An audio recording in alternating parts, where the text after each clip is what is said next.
Welcome dear rockets. कैसे हैं आप सभी? यार इंडिया में चीजें खरीदने के लिए पैसे दिखाना जरूरी है, लेकिन इज्जत खरीदने के लिए पैसों का रौब दिखाना जरूरी है। ये लाइन मैं नहीं कह रहा, ये लाइन हमारे आज के हीरो भास्कर कह रहे हैं, जिसके साथ दोस्तों एक ऐसा स्कैम हो जाता है कि वो रातों रात एक मामूली बैंक कैशियर से 100 करोड़ का मालिक बन जाता है। 100 करोड़ का मालिक। तो इस मूवी को अंत तक जरूर देखिएगा, क्योंकि एंडिंग में आपका दिमाग हिल जाएगा। तो मूवी की शुरुआत 19 मार्च 1992 से होती है, जहां भास्कर नाम का बैंक का कैशियर जब जॉगिंग कर रहा होता है ना, तभी सीबीआई ऑफिसर राव उसे पकड़कर बैंक लेकर आ जाता है। क्योंकि दोस्तों राव को एक ऐसे स्कैम के बारे में पता चला है जिसकी किसी ने कल्पना तक नहीं की होगी, और ये स्कैम उसी मगधा बैंक में हुआ है जिसका कैशियर भास्कर है। इस चीज से भास्कर एकदम से घबरा जाता है। तो राव बताता है कि तुम्हारे ऊपर एलिगेशंस लगे हुए हैं कि तुमने बैंक के फंड्स में हेराफेरी करके करीब 100 करोड़ का घपला किया है। अब दोस्तों यहाँ से मूवी 11 अगस्त 1989 के समय पर मुड़ जाती है, ताकि हम जान पाए कि आखिर ये स्कैम था क्या और उसकी शुरुआत कैसे हुई।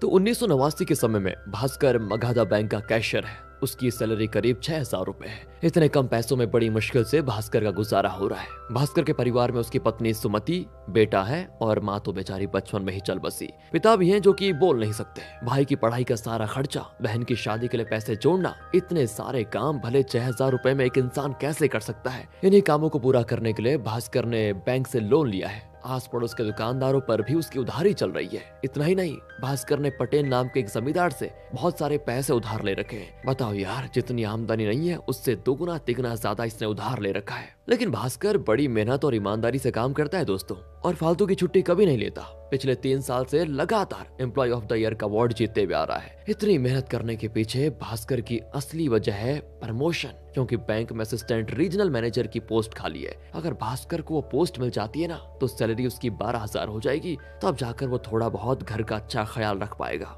अब अगले सीन में भास्कर बैंक के बाहर आता है, क्योंकि जिनको भी फॉर्म वगैरह भरने नहीं आते या कुछ और काम होता है तो भास्कर उनकी हेल्प किया करता है, जिसके बदले उसको 5 या 10 रुपए मिल जाते हैं। तो बैंक में काम करने वाला सब्बा नाम का एक आदमी है दोस्तों, जो कि भास्कर का बहुत ही अच्छा दोस्त है। सब्बा एंथनी नाम के एक बंदे को भास्कर के पास लेकर आता है, क्योंकि एंथनी को 2 लाख का लोन चाहिए था, लेकिन उसके पास लोन के बदले बैंक को देने के लिए कुछ नहीं होता। इसलिए भास्कर कह देता है कि देखिए नहीं हो पाएगा आपका काम। तो उसका दोस्त सब्बा कहता है कि यार एक बार ट्राई कर लेना, तो लोन पास तो करवा ही सकता है। तुझे पता है ना, एंथनी मलेशिया से सस्ते में टीवी मंगाकर महंगे दामों में यहाँ पर बेचा करता है, और 2 लाख का माल है उसका पोर्ट पर फंसा हुआ है। उस 2 लाख के माल को इंडिया में बेचकर हम 6 लाख बना सकते हैं। अपने को क्या है, प्रॉफिट ही तो होगा। क्या कहता है? तभी एंथनी भी कह देता है कि अरे मैं तुम्हें क्या बताऊं, जो मेरे पार्टनर्स थे ना उन्होंने मुझे धोखा दे दिया, वरना मुझे पैसों की जरूरत ही नहीं पड़ती कभी। मैं देखो 1 हफ्ते के अंदर ही बैंक को 2 लाख समेत पूरा ब्याज चुका दूंगा, बस एक बार पैसों का बंदोबस्त हो जाए। फिर भी दोस्तों भास्कर इसके लिए तैयार नहीं होता, क्योंकि उसको रिस्क लग रहा था इस पे। क्योंकि एक तरफ से वो बैंक के रूल्स तोड़कर ही एंथनी को लोन दे सकता है, कोई दूसरा रास्ता तो है ना इस पर।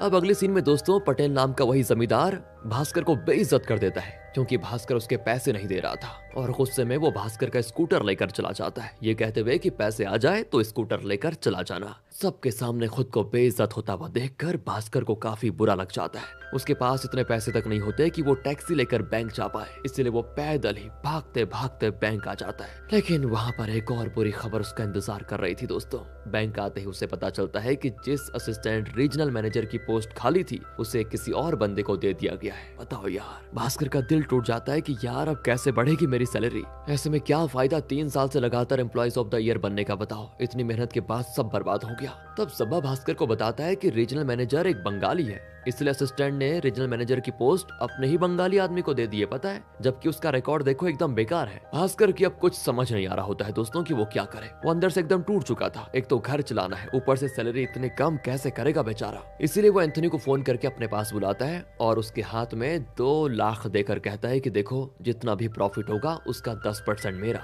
और 10% सब्बा का होगा। सब्बा एकदम हैरान कि भास्कर के पास 2 लाख रुपए, वो भी कैश में, कैसे आए। तब भास्कर उसे अपना प्लान बताता है। तो दोस्तों अभी तक तो भास्कर बैंक के साथ ईमानदारी से काम कर रहा था, लेकिन जब उसे पता चला कि ईमानदारी से काम करते हुए वो अपने बस पैर घिस रहा है, फायदा कुछ नहीं होने वाला, तो उसने एक तरीका निकाला। भास्कर कैशियर तो था ही, तो सुबह जब भी वो बैंक आता, वॉल्ट से 5 या 10 लाख काउंटर पे रख लिया करता था, ताकि जो भी लोग पैसे निकालने आए तो वो उन्हीं पैसों में से उन लोगों को दे दे। और आज का दिन सैटरडे का होता है। भास्कर सबसे लेट बैंक से निकलता है और बचे हुए काउंटर के पैसे वॉल्ट में डालने के पहले ही 2 लाख साइड कर लेता है, और बुक में एंट्री करते टाइम काउंटर के पैसों में से 2 लाख कम की एंट्री करता है, ताकि जब वो मंडे को दोबारा बैंक में आएगा तो वॉल्ट से वो एग्जाम्पल के तौर पर 27 लाख निकालेगा और एंट्री 29 लाख की करेगा, ताकि जो 2 लाख सैटरडे को उसने एंट्री में कम किए थे उसे मंडे के दिन डाल के एडजस्ट कर ले। और बीच में संडे आता है तो संडे के दिन एंथनी पैसों से अपना माल बेचकर भास्कर को प्रॉफिट के पैसे दे देगा,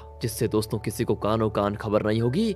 यह है भास्कर का मास्टर प्लान। तो चलिए देखते हैं अब ये आइडिया किस हद तक कामयाब होता है भास्कर का। अब ऐसे ही करते हुए दोस्तों एंथनी, सब्बा और भास्कर बन जाते हैं मस्त पार्टनर। एंथनी दूसरे देशों से सस्ते में सामान मंगाता है, भास्कर पैसे बैंक से निकालकर सामान खरीदने के पैसे देता और प्रॉफिट का 10% रख लेता। कुछ ही महीनों में ये काम करते करते भास्कर ने इतने पैसे जमा कर लिए थे जितने वो सालों तक बैंक में काम करके नहीं कमा पाया। यहाँ तक कि उसने अपना सारा उधार भी चुका लिया था। लेकिन उसके घर में किसी को नहीं पता कि वो क्या कर रहा है। जितने पैसे भी आ रहे हैं वो सभी को यही बताता है कि मेरा प्रमोशन हो गया है, सैलरी बढ़ गई है, इसलिए पैसे ज्यादा आ रहे हैं। अगले सीन में दोस्तों एंथनी भास्कर से कहता है कि दुबई से 3 महंगी गाड़ियों की एक डील मिली है। सामने वाला बंदा तीनों गाड़ियों के 10 लाख मांग रहा है। मैंने इंडिया में एक डीलर से बात की है, वो करीब 40 लाख में तीनों गाड़ियां लेने को तैयार है। तो अगर हम 10 लाख का बंदोबस्त कैसे भी करके कर लें तो हमें एक ही दिन में 30 लाख का प्रॉफिट हो सकता है। 30 लाख तो तीनों फिर 10-10 लाख बांट लेंगे। और हाँ, ये मेरी आखिरी डील होगी क्योंकि वो मेरा बेटा ना अमेरिका में पढ़ता है तो मुझे भी वहीं रहने के लिए बुला रहा है। तो देखो अगर हो सकता है तो 10 लाख का बंदोबस्त कर डालो, वरना क्या है ना अगले हफ्ते मैं अमेरिका चला जाऊंगा। अब सब्बा भास्कर से कहता है कि भाई सोच क्या रहा है, हाँ कर देना, 10 लाख मिल जाएंगे एक ही बारी में। लेकिन दोस्तों 1-2 लाख की बात तो ठीक थी, 10 लाख निकालेगा और मंडे के दिन उसको सभी से छुपाकर वापस भी रख लेगा। ये बड़ा मुश्किल काम है, लेकिन क्या करें यार, लालच इंसान को अंदर से खोखला कर देता है। भास्कर भी ये काम करने को हो जाता है तैयार। अगले दिन भास्कर बैंक में सूटकेस लेकर आ जाता है ताकि उसमें 10 लाख भर डाले। कॉलीग के पूछने पर वो कहता है कि अरे शाम को जरूरी काम से गांव जाना है ना, तो बैंक से सीधे स्टेशन चला जाऊंगा बस, इसीलिए कपड़ों का सूटकेस यहाँ पर लेकर आ गया। इसके बाद तो भास्कर बड़ी सावधानी से सूटकेस में पैसे भर लेता है और रात को भास्कर, सब्बा और एंथनी तीनों उन 10 लाख से गाड़ियां निकाल लेते हैं। लेकिन डीलर के पास आने पर उन्हें पता चलता है कि डीलर को तो पुलिस पकड़ ले गई है, अब वो गाड़ी नहीं खरीद पाएगा। सभी परेशान हो जाते हैं कि मंडे तक अब 10 लाख का बंदोबस्त कैसे होगा। तो भास्कर एंथनी से कहता है कि अरे ये क्या हो गया, कोई और डीलर नहीं है क्या जो गाड़ियां खरीद ले हमारी?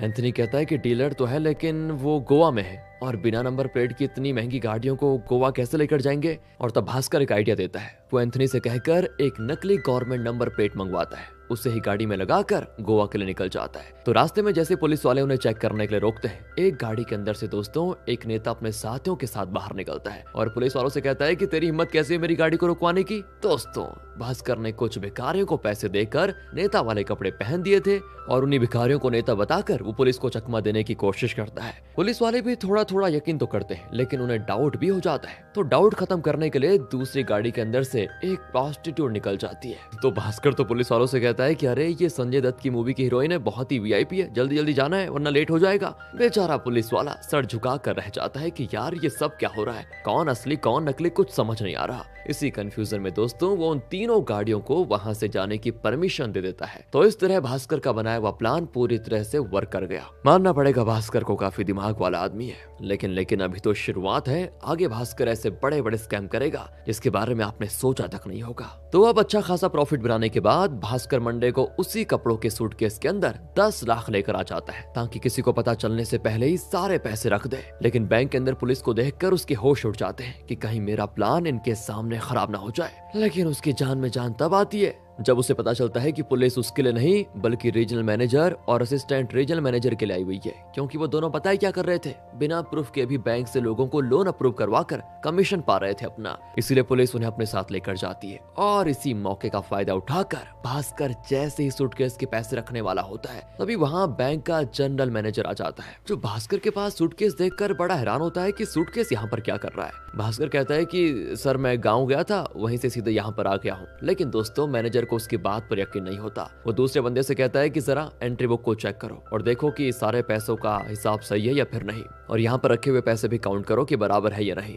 दोस्तों भास्कर ने आज वॉल्ट से 40 लाख निकाले थे, लेकिन उसने एंट्री की थी 50 लाख की, क्योंकि सैटरडे के दिन 10 लाख उसे एडजस्ट जो करने थे। तो अब 40 लाख तो काउंटर पर है और 10 लाख सूटकेस के अंदर। अगर पकड़ा गया तो सीधे जाएगा जेल पैसे चुराने के आरोप में। भास्कर भी डरते डरते सूटकेस खोल देता है जिसमें सिर्फ कपड़े होते हैं, और जो दूसरा बंदा पैसे गिन रहा था उसे पूरे 50 लाख ही काउंटर पर मिलते हैं। क्योंकि पता है क्या दोस्तों, मैनेजर के आने से पहले ना भास्कर ने 10 लाख सूटकेस से निकाल कर वहीं काउंटर पर रख दिए थे। अब इतना बड़ा प्लान बनाया है भाई ने तो इतनी छोटी छोटी गलती का तो ध्यान रखेगा ही ना। मैनेजर भी फिर भास्कर से माफी मांगता है कि देखो मुझे माफ कर देना, आज बैंक में जो हुआ उसके बाद इतनी आसानी से मैं किसी पर भरोसा नहीं कर सकता, इसीलिए मैंने तुम्हारा सूटकेस चेक करवाया। भास्कर भी समझ जाता है कि ये बस भगवान का इशारा है मेरे लिए कि भाई अब ये काम बंद कर दे वरना बहुत पछताएगा बाद में। तो भास्कर सब्बा से कह देता है कि देख यार मैं आपसे काम नहीं करूंगा, बहुत डर लग रहा है इसमें। सब्बा कहता है कि पागल हो गया है क्या, इतना बड़ा फायदा हो रहा है इस धंधे में और तू मना कर रहा है। देख अगर तुझे ये नहीं करना तो मत कर,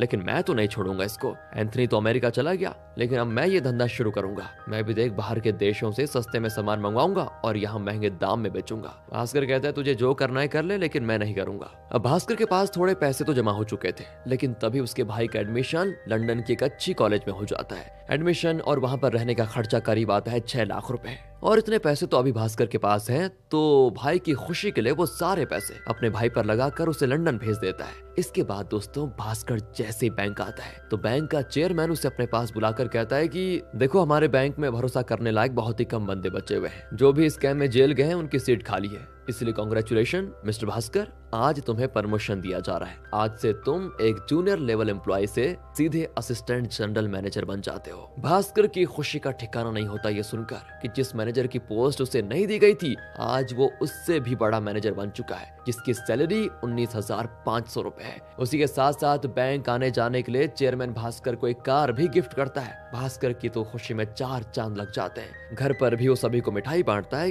और सभी की खुशी का कोई ठिकाना नहीं होता। मतलब उन्हें ये लगता है कि अब घर की सारी परेशानियां खत्म हो जाएंगी। अब अगले सीन में चेयरमैन भास्कर से कहता है कि देखो जनरल मैनेजर दूसरे ब्रांच पर बिजी है तो उसके काम तुम्हें संभालने होंगे, जैसे कि बैंक रिसिप्ट अप्रूव करना। ये काम बहुत ही सावधानी का होता है। दोस्तों मैं आपको बता दूं कि आखिर बैंक रिसिप्ट का मतलब क्या होता है। तो जैसा कि बैंक लोगों को लोन देता है वैसे ही बैंक दूसरे बैंक को भी लोन देता है। ये लोन बैंक रिसिप्ट के जरिए दिया जाता है। एग्जाम्पल के तौर पर भास्कर का मगाधा बैंक कटारी नाम के बैंक को लोन देना चाहता है तो ये लोन डायरेक्ट कटारी बैंक को नहीं दिया जाएगा। मगाधा बैंक एक ब्रोकर के अकाउंट में पैसे डालेगा और वो ब्रोकर कटारी बैंक को अपने अकाउंट से ही सारे पैसे दे देगा। इसके बाद जब कटारी बैंक को लोन चुकाना होगा तो वो सारे पैसे इंटरेस्ट के साथ ब्रोकर के अकाउंट में डालेगा और वो ब्रोकर कुछ कमीशन रखकर लोन के पैसे मगाधा बैंक के अकाउंट में वापस ट्रांसफर कर देगा। और मगाधा बैंक कितना लोन देगा, कब कैसे वापस मिलेंगे, कौन से ब्रोकर को पैसे दिए जाएंगे, ये सारी चीजें बैंक रिसिप्ट पर लिखी होती है, जिसे अप्रूव करने का काम अब हो गया है भास्कर का। और इस मूवी में जो ब्रोकर है ना वो हर्ष मेहरा नाम का बंदा है। अब अगले सीन में देखते हैं तो हर्ष मेहरा का एक खास आदमी सूरज भास्कर के पास आता है। हर्ष के सारे काम ये सूरज ही क्या करता है दोस्तों। तो वो यहाँ पर 2 रिसिप्ट अप्रूव करवाने के लिए आया होता है जिनकी टाइम लिमिट 2 हफ्ते की है। 2 हफ्तों में कटारी बैंक को सारे पैसे मगाधा बैंक को देने होंगे। सूरज कहता है कि भास्कर सर कभी कभी कटारी बैंक से डिले हो जाता है तो थोड़ा देखना एडजस्ट कर लेना आप लोग। इसके बदले वो भास्कर को एक महंगी वाली घड़ी भी ऑफर करता है ताकि डिले होने पर भास्कर कुछ ना कहे। लेकिन भास्कर साफ मना कर देता है कि देखो मुझे टाइम पे पूरा पैसा चाहिए, लिमिट के अंदर मतलब, और ऐसी चीजें देखकर मुझे मनाने की कोशिश मत करो। सूरज ये सुनकर चला जाता है वहां से। उसके जाने के बाद भास्कर हर्षा और कटारी बैंक के अकाउंट स्टेटमेंट्स को चेक करता है, जिससे उसको एक हैरान कर देने वाली बात का पता चलता है कि जब भी मगाधा बैंक कटारी बैंक को लोन देने के लिए हर्षा के अकाउंट में पैसे डालती है तो हर्षा सारे पैसे तुरंत ग्रो हाई नाम की एक कंपनी में डाल देता है। तो आज तक एक भी पैसा बैंक रिसिप्ट का कटारी बैंक के पास गया ही नहीं और टाइम लिमिट पूरा होने पर ग्रो हाई से ही सारे पैसे मगाधा बैंक को मिल जाते हैं जितने उसके थे। तो अब पैसे कटारी बैंक को नहीं मिल रहे हैं तो वो कटारी बैंक से बात करता है, लेकिन वहां के मैनेजर से बात करके भास्कर को ये पता चलता है कि ये भी हर्षा के हाथों बिका हुआ है दोस्तों। इसका मतलब कटारी बैंक भी हर्षा के साथ मिलकर बैंक रिसिप्ट का कुछ बहुत ही बड़ा फ्रॉड कर रहा है। लेकिन वो क्या फ्रॉड है ये तो हर्षा ही बता सकता है। अब भास्कर हर्षा के बारे में जानकारियां निकालने लगता है कि आखिर वो है कौन और करता क्या है। तब उससे पता चलता है कि हर्षा स्टॉक मार्केट का किंग है और वो किसी कंपनी के सस्ते में लाखों शेयर्स खरीद लेता है और अपने साथियों के साथ उस कंपनी के कई सारे शेयर्स महंगे दामों में खरीदने पर लगा देता है। उसके साथ ही तब तक महंगे में शेयर्स खरीदते रहते हैं जब तक शेयर्स की कीमत बढ़ न जाए, और जब शेयर्स की कीमत बढ़ जाती है तो वो सारे सस्ते में खरीदे हुए शेयर्स बेच देता है। ये करने के लिए दोस्तों बहुत सारे पैसे की जरूरत पड़ती है और बैंक रिसिप्ट से जो पैसे आते हैं तो हर्षा कटारी बैंक का नाम लगाकर सारे पैसे रख लेता है और उन्हीं पैसों से सस्ते शेयर्स को महंगा करके बेच देता है। जो प्रॉफिट हुआ वही पैसा वो मगाधा बैंक को कटारी बैंक के नाम से रिटर्न कर देता है। बहुत बड़ा वाला स्कैम दोस्तों। ये कर करके हर्षा ने अब तक हजारों करोड़ कमा लिए होते हैं। भास्कर के पैरों तले जमीन खिसक जाती है ये सुनकर। इतना बड़ा स्कैम इतनी आसानी से किया जा रहा है जिसकी किसी को खबर तक नहीं। तो वो भी सोचता है कि क्यों ना मैं भी इस बहती गंगा में हाथ धो दूं थोड़े। अब अगले सीन में सूरज वापस भास्कर के पास अच्छे अमाउंट का चेक लेकर आता है, क्योंकि उसे तो पता चल चुका था कि भास्कर उनका बैंक रिसिप्ट का जो स्कैम है उसे जान चुका है और अगर वो किसी को बताएगा तो मुसीबत हो जाएगी। इसीलिए वो पैसों के बदले भास्कर को खरीदना चाहता है। भास्कर कहता है कि अगर तुम मुझे खरीदना चाहते हो तो इसकी कीमत मैं खुद लगाऊंगा। मुझे बस 2 चीज चाहिए। एक तो ये कि जब भी बैंक रिसिप्ट से तुम जितने भी पैसे लोगे उसमें 1% कमीशन मेरा होगा। उसी के साथ साथ जब भी तुम किसी सस्ते शेयर की कीमत बढ़ाकर बेचने वाले रहोगे तो उसकी जानकारी मुझे 1 दिन पहले चाहिए, ताकि मैं भी शेयर खरीद कर उन्हें महंगे में बेच पाऊं। इस चीज पर सूरज भी मान जाता है और अब हर्षा के स्कैम में भास्कर भी पार्टनर की तरह शामिल हो जाता है। बैंक रिसिप्ट में कितना भी डिले क्यों ना हो, कितने भी पैसे कटारी बैंक क्यों ना मांग ले, सभी भास्कर को अप्रूव करने होंगे, क्योंकि अब वो पार्टनर बन चुका है। लेकिन उसके बदले भास्कर को इतने पैसे मिलेंगे कि वो आराम से पैसों के बिस्तर पर सो सकता है। कहाँ पैसों के लिए इतना परेशान था और अब देखो पैसों का बिस्तर आने वाला है। खजाना लग गया है दोस्तों उसके हाथ में। अगले सीन में सूरज 25 लाख रुपए भास्कर को लेकर आ जाता है, जो कि बैंक रिसिप्ट का कमीशन था। लेकिन एक मामूली सा कैशियर 25 लाख अकाउंट में रखेगा तो आसानी से किसी को भी शक हो सकता है। इसलिए भास्कर अनवर नाम के लड़के से मिलता है जो ब्लैक मनी को व्हाइट करने का काम करता है। कमीशन में मिले सारे ब्लैक मनी को व्हाइट करना होगा, वरना पुलिस का शक भास्कर पर हो जाएगा। तो अनवर भास्कर को लॉटरी का तरीका बताता है जिससे कमीशन के 25 लाख वो खुद के पैसे बता सकता है, मतलब ऐसा कोई तरीका, और उस पर कोई शक भी नहीं करेगा। भास्कर लॉटरी वालों को पैसे देकर विनिंग नंबर वाला कार्ड खरीद लेता है जिसकी कीमत होती है 25 लाख, यानी कि अपने ही 25 लाख भास्कर लॉटरी में लगाकर उसको ही जीतेगा, जिससे वो पैसे हो जाएंगे व्हाइट और सभी को लगेगा कि पैसे तो लॉटरी के हैं, कमीशन के थोड़ी। इसके बाद दोस्तों अगले ही दिन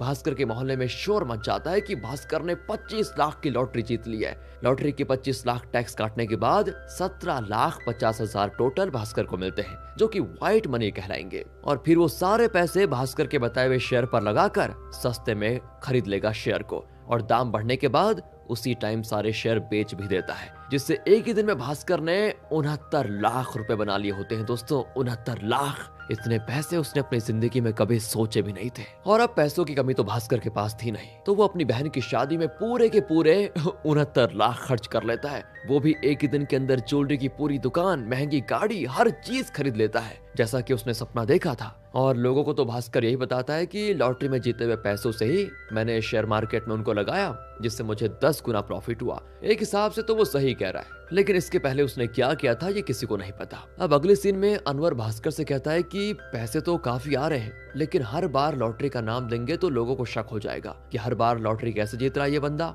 तो एक काम करते हैं, एक नकली कंपनी खोलेंगे, उसमें नकली प्रॉफिट दिखाकर ब्लैक मनी को व्हाइट कर लेंगे और किसी को पता भी नहीं चलेगा। इसीलिए अगले ही दिन भास्कर सुमति के नाम पर एक अच्छी सी दुकान खोल लेता है और उसको ऐसे बताता है कि उसके अचार इंडिया के बाहर भी एक्सपोर्ट हो रहे हैं, जिससे बड़ा मुनाफा हो रहा है। अचार के बिजनेस से जो प्रॉफिट हो रहा है उसका नकली अकाउंट्स बनाकर 1000 के प्रॉफिट को भास्कर लाखों का कर देता है। और देखते देखते कुछ ही महीनों में भास्कर के पास करीब 50 करोड़ रुपए जमा हो जाते हैं। 50 करोड़। अब पैसे आ जाए तो इंसान के अंदर घमंड तो अपने आप ही आ जाता है। भास्कर ने शराब पीने की बुरी आदत शुरू कर दी होती है। उसी के साथ साथ वो ना तो अपने घर वालों से और ना ही आस पड़ोस वालों से अच्छे से बात करता है। इस चीज से सुमति भी भास्कर से परेशान हो जाती है। उसे ये पैसे नहीं चाहिए थे, उसे तो भास्कर का प्यार चाहिए था। ऐसे ही एक दिन की बात है, कटारी बैंक का मैनेजर भास्कर से मिलने आता है। जहाँ बातों ही बातों में बैंक रिसिप्ट की बात टल जाती है तो कटारी बैंक का मैनेजर बैंक रिसिप्ट के अमाउंट को देखकर सदमे में ही चला जाता है कि नहीं,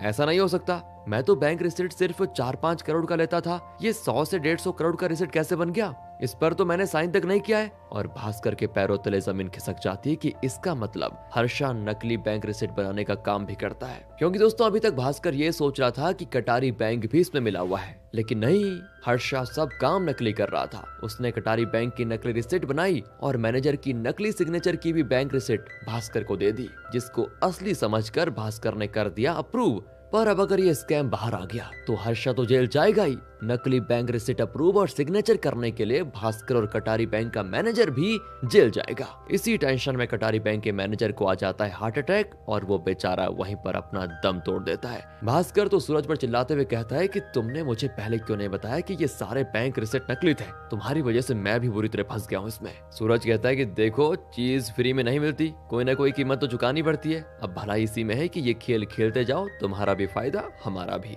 वरना हमारे साथ तुम भी जेल जाओगे और अब फैसला तुम्हारा है। अगले सीन में भास्कर को पता चलता है कि सब्बा को गलत आरोप में जेल में डाल दिया गया है। उसका बिजनेस भी खत्म हो गया, जमानत के पैसे भी नहीं, इसलिए भास्कर सब्बा की जमानत करवाता है। उसी के साथ साथ सुमति की माँ भास्कर से कुछ पैसे की मांग करती है ताकि सुमति के भाई का नया बिजनेस चालू कर पाए, तो सुमति इसके लिए मना कर देती है साफ, क्योंकि जब भास्कर और वो गरीब थे ना, तब सुमति के परिवार वाले एक वक्त का खाना भी भीख की तरह उन्हें दिया करते थे और देकर भी एहसान जताते थे। इसीलिए सुमति भी गुस्से में घर से जाने लगती है। उसकी माँ उसे कहती है कि तेरा जो अचार का बिजनेस चल रहा है, वो क्या बेटी, अचार बनाना तो मैंने ही सिखाया था ना तुझे, उसी से तू आगे बढ़ी ना, और आज अपने भाई की मदद करने की बारी आई तो मुंह फेर रही है। सुनकर सुमति अपनी दुकान को ही तोड़ देती है, क्योंकि उसे किसी का एहसान नहीं चाहिए था। अब इन सारी चीजों से भास्कर भी काफी परेशान हो जाता है। तब उसके पिता, जो आज पहली बार बोलते हैं दोस्तों, वो भास्कर को अपने पास बुलाते हैं। पूरे घर वाले हैरान कि अरे वाह, भास्कर के पिताजी की आवाज वापस आ गई, ये तो बड़ी अच्छी बात है। भास्कर के पिता उससे कहते हैं कि देख बेटा,